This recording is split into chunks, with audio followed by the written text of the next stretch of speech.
Hey everybody, and welcome to the very first episode of She Plays Nation podcast. We're excited to launch this platform by spotlighting the stories that truly represent what She Plays Nation stands for: purpose, growth, and the rise of women's sports. And today's guest is an athlete who fits all these qualities, and we are excited to have Alabama State University's own Jasmine Dunn on the show today. How's it going, Jasmine? It's going great. How about you? Not bad, not bad. It's another day in Good. Arizona. So a couple weeks ago, I went and watched, what was it, the classic football game that, they had here in Arizona. And I saw Yes. Alabama State play. I saw you. And what really impressed me was that you're, a dual player. You go both ways. Like, it seems like you never left the field at all. No, yeah, be on the field at all times. Yes. Yeah, I mean, the game I saw, I guess you guys were playing against Florida State. I mean, it was a hard game for you guys. You guys made a comeback or started making a comeback towards the end, but hmm like I said, you guys played really hard. So, I mean, tell me about your story. What got you started with what flag football? Did you do any sports before? Was this just something you loved your whole life? So I grew up in Tuscaloosa, Alabama, and as you know, Tuscaloosa homes the University of Alabama. So my family are big Roll Tide football fans. Like we've been immersed in the football culture probably my whole life. I've done sports growing up. Like I only started playing flag football my senior year of high school, which is really crazy. But I did track and gymnastics before then, and my school had came out with a team the summer of my senior year. So I just decided to try out because I just thought it would be a fun hobby because track was my main sport. Like I intended to go to college for track and field.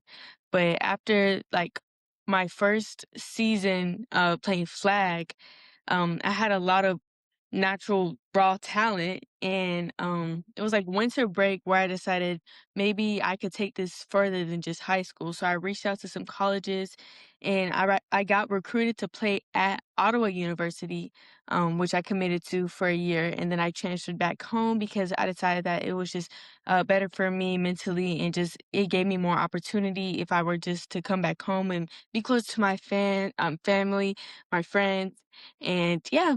So I've done flag football for about like 3 years now. Yeah, this is probably going on my fourth year playing flag, I believe. Yeah. Oh, right on. Right on. Yeah, because like I went on to your website and did a little homework and stuff before, bringing you on. And then I did a little Instagram stalking. Yeah. So I see that you were like a 4.0 high school student, is that correct? Yes, sir. So how was it like doing track, flag football, and then keeping your grades up? Like, was that a hard challenge for you, or how did that go? I feel like I've always been such a disciplined person. I don't really prioritize going out a lot, which I think it's good and bad because you want to enjoy your high school experience and college as well. And I think it's more just going out in moderation or just managing your time well, like knowing your priorities. Like if you know you have something to do late at night and there's an event going on, you have to do your homework. Like, and it's about just it's a lot of sacrificing. Like I feel like I've sacrificed a lot of my time. I could have hang out with my friends or again going out for just making sure my grades are up to par. To make sure I get into whatever college I want to go into. Um, and not letting my grades hold me back. So that was another thing, just thinking about how my grades could hold me back. So I rather not let that be like something that would happen. That makes sense. Right, right, right. So you said you went to Ottawa University first. What was your experience like there in Ottawa It when you was first amazing. got I there? love my team. I love the coaching. I love the program as a whole. It was a definitely a different experience. I've never lived in the Midwest. I mean, it's Kansas. We were in the middle of nowhere. Like it was very dusty and very cold. Like I never experienced nothing like that. So it was definitely a new experience I had to adapt to. Um, yeah, very there wasn't much to do down there besides just play flag and go to school. Play flag, school. So, I mean, it was good. I think one of the main reasons I know one of the main reasons why I transferred back was because it was very, like, quiet. I don't know. That's Mhm. just not the type of person I am. I feel like I need my campus to be lively. I need stuff to be going on. Even though I don't go out, it's just like the feeling of just livelihood going on around me.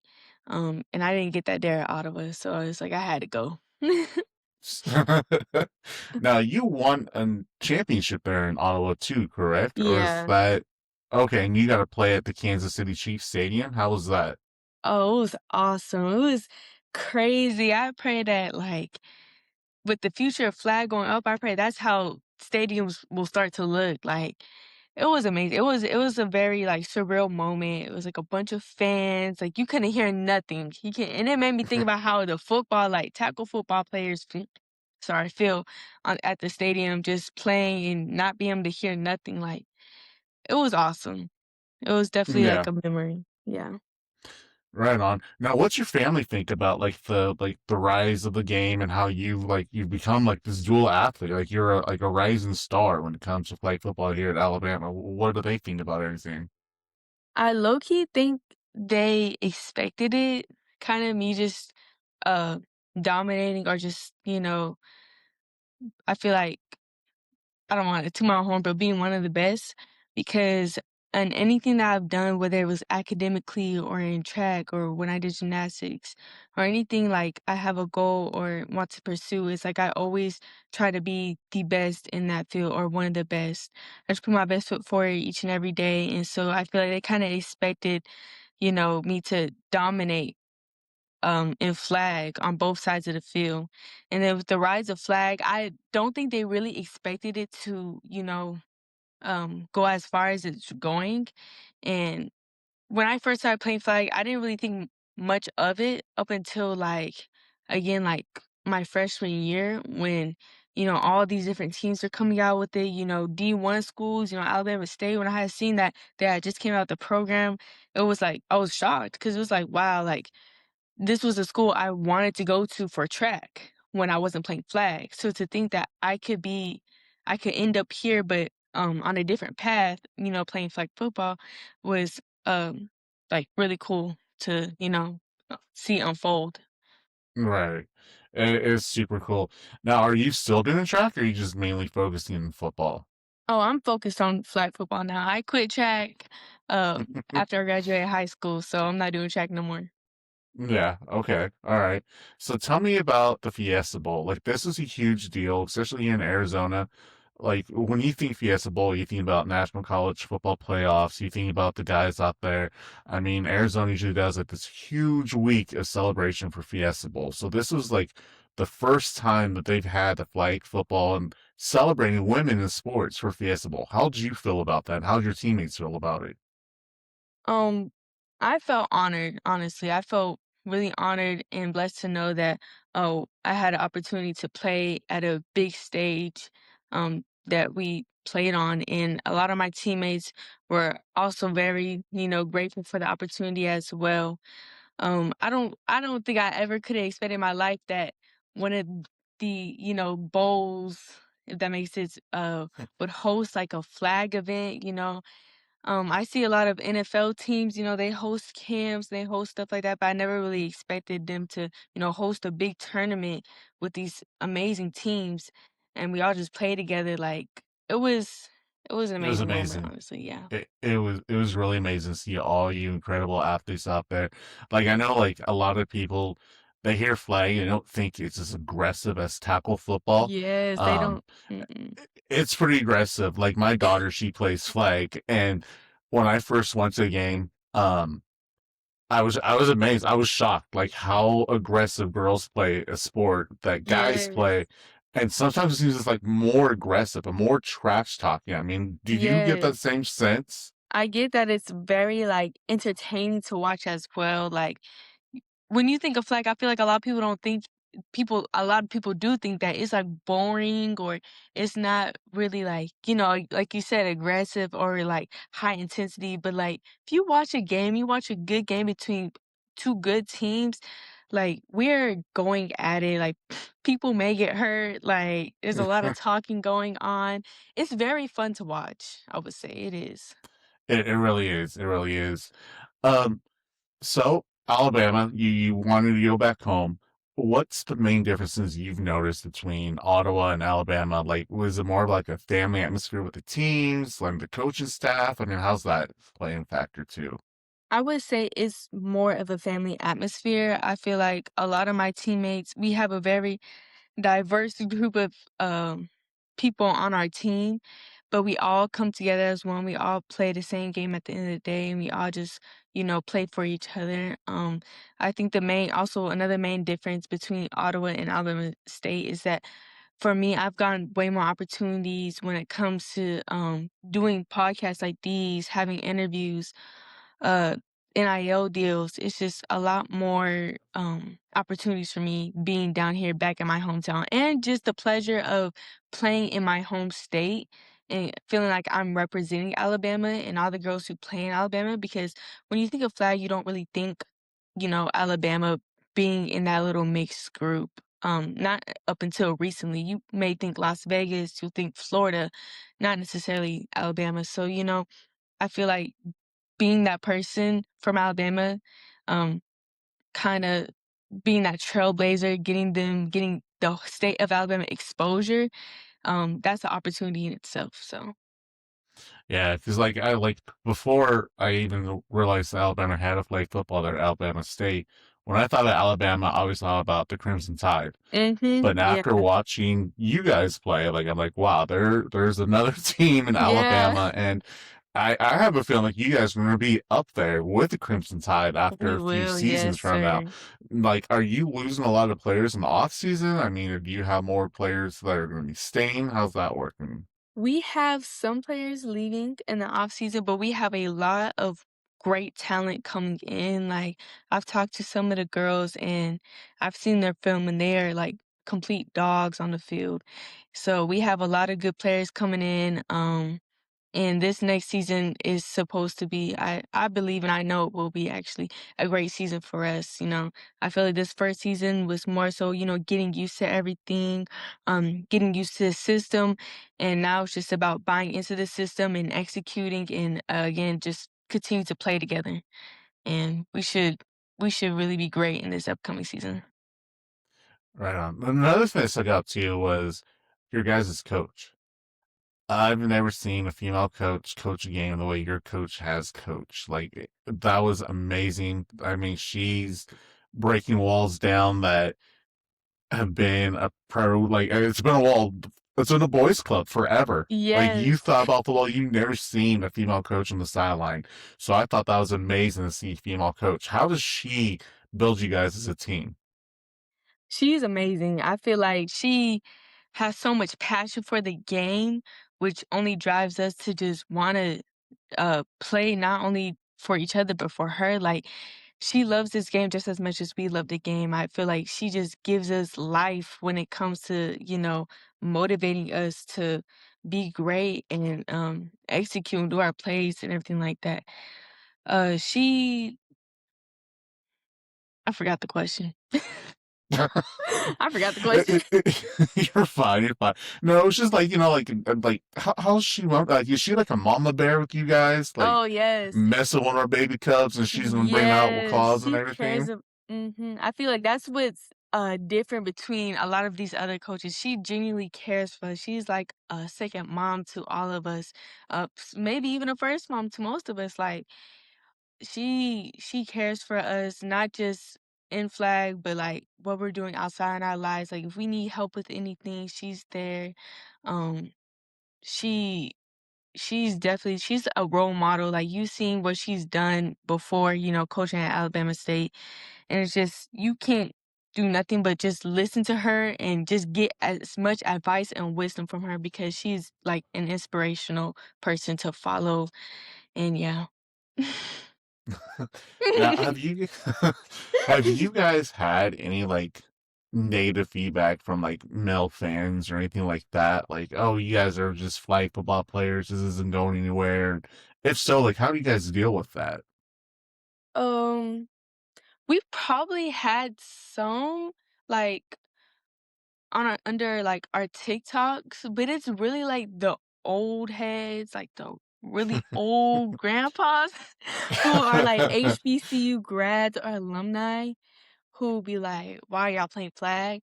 But I don't think I've ever surprisingly, I don't think I've ever really gotten a negative or, like, a hateful comment, um, against flag football or against Alabama State flag football, and, if we were to, I mean, the best way to deal with it is to ignore it. I mean, that's really Yeah. all you can do and just continue to play your game. I feel like I've never really been affected by a negative comment. I mean, I've gotten negative comments before, but, like, I've just always, overlooked them because at the end of the day, you're up again, you're doing something, and they're probably on the couch hating and commenting, Right. scrolling on TikTok. So it's like, yeah, I mean, The just ignore keyboard it. warriors that hide behind the keyboards and stuff like that, and Yes, not saying stuff to exactly. your Like, face. I'm not worried about you. I'm doing stuff with my life. Exactly. So I saw a video you put on Instagram the other day, and it was you working out, doing ladder drills and stuff like that. That was pretty intense. Like it looks like you put a lot of hard work getting ready for games, and like when you're not even in practice. What's your workout routine like? Okay, so I feel like there's so many different levels to my workout training, like compared to the summer and the off season and the in season. So I guess I'll just go off like my workout schedule that I'm gonna be going on in the summer. So typically I like do a lot of weight training. I'm in the weight room a lot because I feel like that's equally as important as getting the field work because you need to be strong enough. Someone wanna knock you over because in flat they do that. But a lot of weight training. I go to the field at least 2 times a day, like, field sessions, just working on my craft, working on my route running, and, I play defense as well, so I get some defensive work in, um, and then I prioritize my recovery a lot because I feel like you see all the stuff that I do on my page. I post a lot on my page, but all the Hmm. stuff I would not be able to do it if I didn't stretch, if I didn't recover, if I wasn't, there were gunning or doing all that every single day because if I'm not doing that, my body is gonna just shrivel up and break. I already feel like it's towards the end of the season. I'm trying to prioritize that a lot because my body is tired. But yeah, I do. I'm on the field probably as much as I can be on the field. So when I say at least twice a day, that's just the minimum. Like I'll go out maybe for a little bit at night or early in the morning.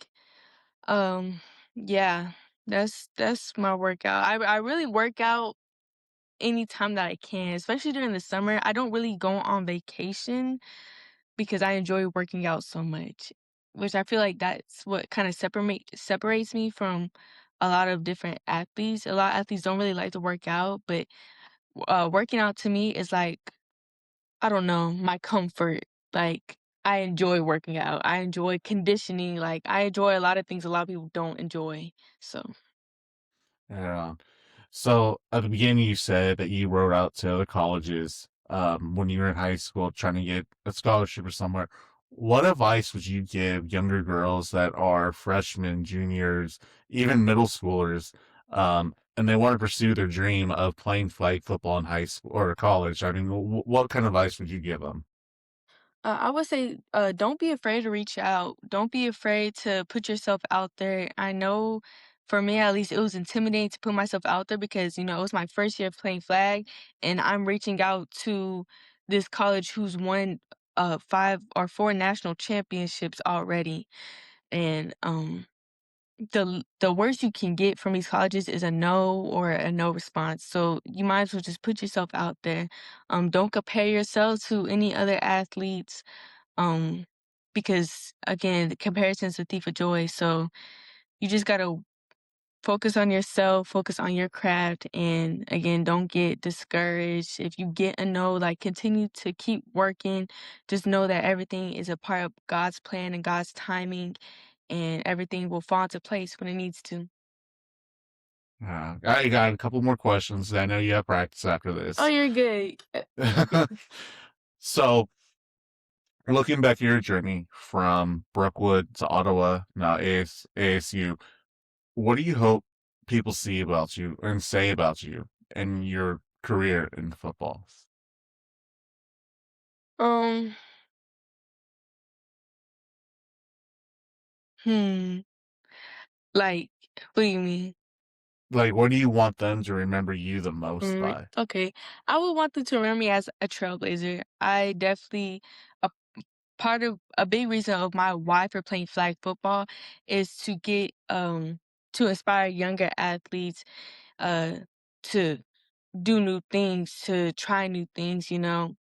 And so I would want people to remember me as someone who paved the path for the flag football community, who helped make it as big as it is today, um, because that is my end goal in all of this. Like I want to get as far as I can with this, and open this world up, this flag football world up to the best of my abilities. Which is why you see so many videos of me working out and posting content about flag.